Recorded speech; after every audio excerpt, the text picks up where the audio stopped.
Praise lord. Have a blessed morning. Today promise. ఈ రోజు దేవుని వాగ్దానం ఏదనగా కీర్తనలు 31వ అధ్యాయము 1వ వచనము.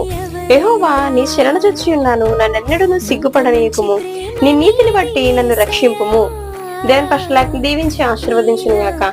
దేవుడు ఈ రోజు నీతో ఏం మాట్లాడతాడంటే, ప్రియ సహోదరి సహోదరుడా, దావీదు వంటి కీర్తనీయుడే యెహోవా నన్ను సిగ్గుపడనీయకుమని దావీదు ఎంతో అంగలార్చున్నాడు. నీ చరణ చొచ్చి ఉన్నాను అంటున్నాడు.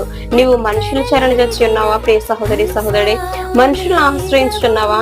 ఇదిగో మనుషులు బట్టి నువ్వు సిగ్గుపడి ఉన్నావేమో, కానీ దేవుని ఆశ్రయించినప్పుడు దావీదుకి విజయం ఇచ్చిన దేవుడు, దావీదుని ప్రధాన యాజకునిగాను చక్రవర్తిగా చేసిన దేవుడు నిన్ను కూడా ఈ రోజు నాడు ఎన్నుకోబోతున్నాడు. ప్రియ సహోదరి సహోదరుడు, దావీదు ఎట్టి రీతిగా అంగలార్చి ఉన్నాడో నీవు కూడా అట్టి రీతిగా అంగలార్చినప్పుడు దావీదు తన పట్టుపరుపు ఎత్తి పోయినంతగా తను అంగలార్చి ఉన్నాడు. ప్రియ సహోదరి సహోదరుడు, అట్టి రీతిగా నువ్వు అంగలార్చినప్పుడు